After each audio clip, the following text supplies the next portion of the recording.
Sekarang masuk mengenai adjektif dan adverb. Dalam bahasa Indonesia, adjektif berarti kata sifat, adverb berarti kata keterangan. Kata keterangan dalam bahasa Inggris seringkali ditandai dengan akhiran ly. Ya, sudah diterangkan sebelumnya jauh-jauh hari, bukan jauh-jauh hari, sudah diterangkan sebelumnya di season sebelumnya, di video sebelumnya, bahwa ada beberapa pengecualian kata untuk kata keterangan ini. Bisa dilihat di sana supaya lebih jelas. Ya, terus kemudian kata sifat. Kata sifat ini cara mudahnya untuk mengidentifikasi apakah ini kata sifat atau tidak. Coba cari lawan katanya. Ya. Contoh, pendek, panjang, tinggi, rendah, gemuk, kurus. Nah, yang seperti ini salah satu contoh dari kata sifat. Oke, selanjutnya yang perlu dipahami adalah ketika kata sifat itu kata sifat bertemu dengan kata benda, adjektif ketemu noun itu sama dengan noun phrase. Ya, berarti dia sebagai noun. Sedangkan adverb di sini Anda bisa lihat adverb akan muncul jika ada verb. Adverb akan muncul jika ada verb. Nah, ini yang harus saya tekankan. Apa bedanya adjektif sama adverb? Dasar penggunaan adjektif dan adverb dilihat dari bahwa adjektif itu menggambarkan noun dan pronoun atau pronoun. Adjektif itu menggambarkan noun atau pronoun. Tetapi kalau adverb, dia menggambarkan verbs, adjectives, atau other adverbs, atau adverb yang lain. Iya, kita masuk lagi dalam pembahasan contoh adjektif dan adverbnya. Sudah masuk pada contoh soal. Yuk, yang pertama kita lihat. The mother was pleasant surprised when her daughter came to visit. Ini kalau nggak sering-sering latihan, mesti bingung. Tapi kalau sering-sering latihan, mesti curiga. Curiganya apa? Curiganya di situ ada adjektif berdampingan. The mother was pleasant, itu adjektif. Surprised, adjektif. Kalau kita sudah terbiasa latihan, kita mesti curiga. Ini pleasant itu harusnya mesti adverb. Karena adverb bisa muncul dalam kalimat di depan, di antara to be dan verb, atau di akhir. Ya, adverb di 3 posisi itu boleh. Maka di sini ini kalimat salah karena yang benar adalah the mother was pleasantly surprised. Ini yang paling sering muncul di TOEFL test. Ya, menempatkan adverb tidak pada posisi yang umum. Yang umum kan ada di depan. Pleasantly the mother was surprised. Itu boleh. The mother was surprised pleasantly boleh. Atau the mother was pleasantly surprised. Itu pun boleh. Ya, yang perlu diperhatikan adalah bentuk posisi yang tidak biasa ditempati oleh adverb. Contoh selanjutnya, masih contoh yang salah. He was driving an expensively sport car. Expensively sport car. Itu expensive, sports harus diperhatikan. Adverb ketemu noun. Ingat tadi bahwa adverb itu menerangkan verbnya. He was driving expensively, mungkin enggak itu? Enggak, ya, expensive ini mau menerangkan sport car-nya. Kalau mau menerangkan sport car-nya itu ya adjektif, karena adjektif kan hanya bisa mendeskripsikan noun sama pronoun. Nah, maka ini expensively seharusnya berganti menjadi expensive. Ingat prinsipnya bahwa adjektif itu mendeskripsikan noun sama pronoun. Kalau adjektif mendeskripsikan verb, terus kemudian adjective itu sendiri, terus adverb itu sendiri. Sorry ya, jadi ada verb, adjective, dan adverb itu sendiri. Maka ini seharusnya menjadi an expensive sports car. Ya, itu yang harus dijawab. Sementara itu penggunaan adjective setelah linking verbs. Tahu linking verbs? Itu juga nama band yang nyanyi In the end. Itu Linkin Park, bukan linking verbs. Linking verbs. Yuk kita lihat adjective dan adverb setelah verbs. Adjective dan adverb setelah verbs. Contoh nih. A regular verb is followed by an adverb. The adverb describe the verb. Oh, ini bukan contoh, masih penjelasan nih. A regular verb atau kata kerja reguler diikuti oleh adverb. Adverb menggambarkan verbnya. Prinsipnya adanya adverb itu jika ada verb. Yang kedua, a linking verb is followed by an adjective. Jadi linking verb itu diikuti oleh adjective.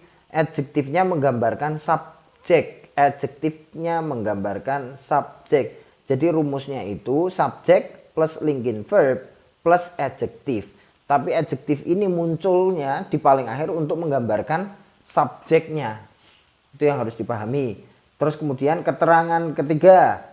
It is possible that a linking verb is followed by an adverb and an adjective.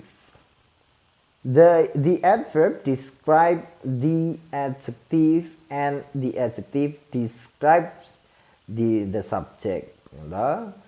Memberikan keterangan luar biasa, muter ya, macam simpang 5. The adverb describes the adjective. Adverbnya menerangkan adjektif. Adjektif posisinya ada di belakang. Dan adjektif mendeskripsikan subjek. Gini loh bayangannya. Subjek plus linking verb plus adverb plus adjektif. Ya, adjektif ada di paling akhir. Adverbnya itu muncul untuk menjelaskan adjektifnya. Lah adjektifnya sendiri itu muncul untuk menjelaskan subjek. Subjek sendiri posisinya ada di atas. Supaya tidak bingung, kita pahami dulu linking verbs itu contohnya apa aja. Seperti appear, be, become, feel, look, prove, seem, smell, taste. Itu linking verbs ya. Coba kita lihat contohnya. Contoh yang pertama, contoh yang salah nih. The parents seem angrily about the child's report card. Ya, the parents seem angrily about the child's report card. The parents itu subjek. Seem itu linking verb. Ya, setelah linking verb, ingat setelah linking verb bisa adjektif, bisa adverb. Kita lihat kalau di sini seem angrily about the child's report. Kalau ini ya prinsipnya tadi, adverb itu muncul menerangkan regular verbs. Rumusnya harusnya subjek, regular verb plus adverb. Kalau di sini kan bukan regular verb tapi linking verb. Seem itu linking verb. Seharusnya kalau itu linking verb maka tidak boleh adverb. Setelah seem, saya ulangi ya, setelah seem itu linking verb, tidak boleh ketemu adverb, harus ketemu adjektif. The parent seems angry, bukan angrily. She appears angry, bukan angrily. She appears beautiful, bukan beautifully. Jadi setelah linking verb, sekali lagi harus diikuti adjektif. Contoh yang kedua, after she drank the lemonade, the cake tasted too sweetly tasted too sweetly to her.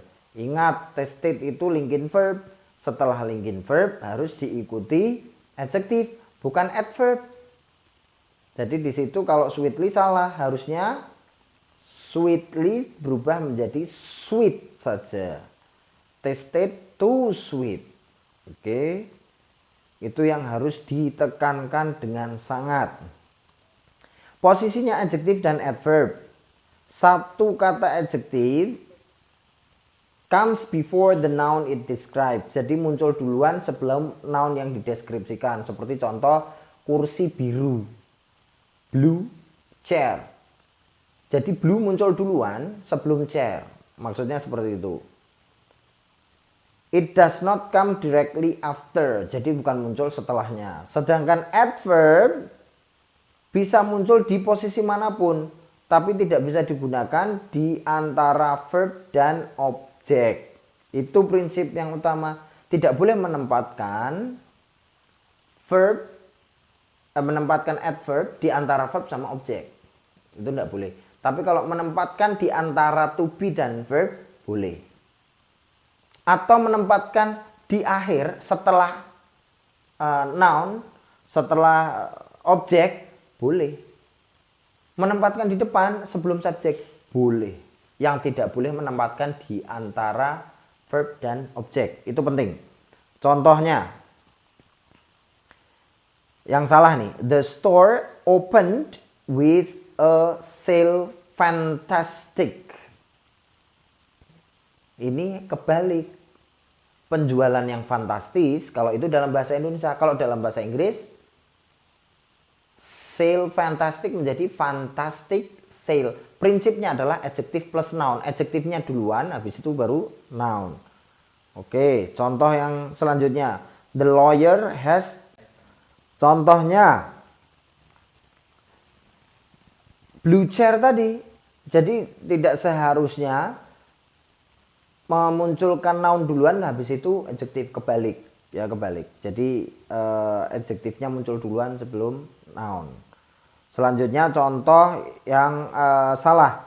The lawyer has selected carefully a new case. The lawyer has selected carefully a new case. Salahnya di mana ini? Salahnya adalah menempatkan carefully di antara selected dan objek. Di antara verb dan objek.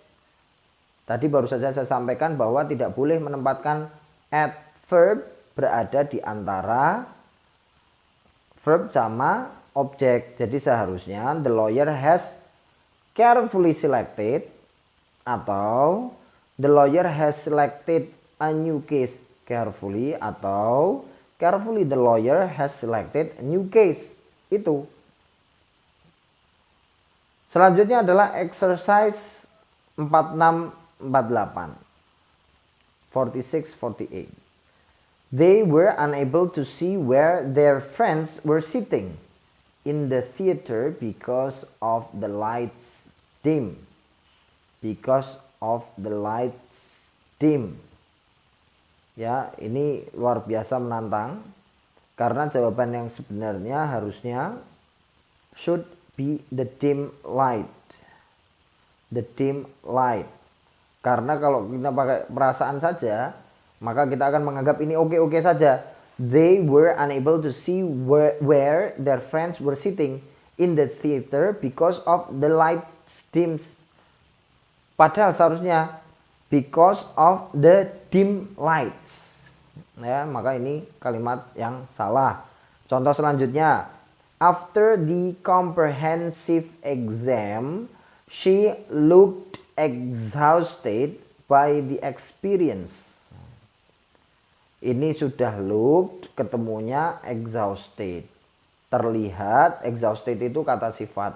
Padahal kata sifat itu tidak bisa menerangkan, tidak bisa mendeskripsikan adverb, tidak bisa mendeskripsikan verb. Tidak bisa mendeskripsikan verb, kata kerja. Di sini exhausted adjektif, looked itu sebagai verb. Kenapa salah? Karena tidak boleh exhausted mendeskripsikan look. Seharusnya exhaustedly. untuk mendeskripsikan verb supaya kalimat ini menjadi benar. Contoh yang ketiga, the project was remarkable, close to being finished. Close to being finished. To being finished. The project was remarkable, close to being finished. Remarkable di situ salah. Salahnya kenapa? Karena seharusnya the project was remarkably close to being finished. Atau bisa ditempatkan the project was close to being finished remarkably. Remarkably, the project was close to being finished. Ya, hati-hati jangan menempatkan adverb pada tempat yang salah. Selanjutnya skills 4648. Modern art is on display at the Guggenheim. Bacanya bagaimana nih, Mas? Guggenheim Museum. Building boleh. A building with an unusually design. Ini mah jelas. Unusually design. Kan tidak boleh menempatkan di antara kata kerja dan kata benda. Ini jawabannya jelas di an unusual design. Terus contoh yang kedua. By the beginning of the 1980s, 15 states had adopted already no-fault insurance. Yuk kita lihat garis yang pertama, beginning of the 1980s. Benar, tidak ada yang salah. Ya, 15 states has adopted already no-fault insurance. Ayo, jawabannya apa nih? Adopted already. Harusnya apa? 15 states had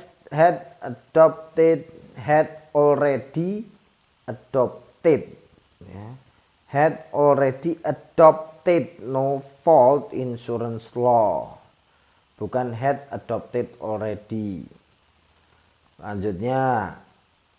Contoh yang ketiga. Heart attacks are fatally in 75% of occurrences. Ini mah jelas sekali. Tidak boleh menempatkan kata keterangan di antara bukan di antara. Kalau ini tidak boleh seharusnya fatally menerangkan in 75% of occurrences. Jadi menjadi heart attacks are fatally in 75% of occurrences fatally. Oh, bukan fatally nih. Ini harusnya fatal adjective. Heart attacks are fatal. Gitu. Heart attacks are fatal in 75% of occurrences, ya. Oke, selanjutnya. Selanjutnya perhatikan adjektif nih. Adjektif ada berapa poin yang wajib kemudian kita harus paham. Yang pertama, pada umumnya ketika kata berakhiran dengan ly dalam bahasa Inggris itu disebut dengan adverb. Bagaimanapun ada beberapa kata yang diakhiri dengan ly adalah adjektif, bukan adverb. Dan ly adjektif ini dapat menyebabkan kebingungan dalam written expression questions, dalam pertanyaan di written expression, di TOEFL tentunya. Contohnya nih, the manager turned in his weekly report. Weekly report. Weekly di sini bukan adverb loh. Weekly di sini adalah adjektif. Ya, apa saja yang ly-nya di kata yang diakhiri ly tapi adjektif. Ada dalam kotak ini seperti yang Anda lihat dalam layar kaca, ada costly, early, friendly, kindly, likely, hardly, lonely, mainly, hourly, etc. and so on so forth. Mari kita langsung masuk ke dalam pembahasan soal supaya kita paham betul. Yang pertama, federal taxes are yearly taxes. Ya, apakah ini adjektif atau adverb? Yearly taxes. Caranya kita mengingat adalah tadi weekly, monthly, daily. Ini yearly, berarti adjektif bukan adverb. Contoh yang kedua, at the fashion show, the new seasonally fashion will be shown. Benar atau salah ini? Salah.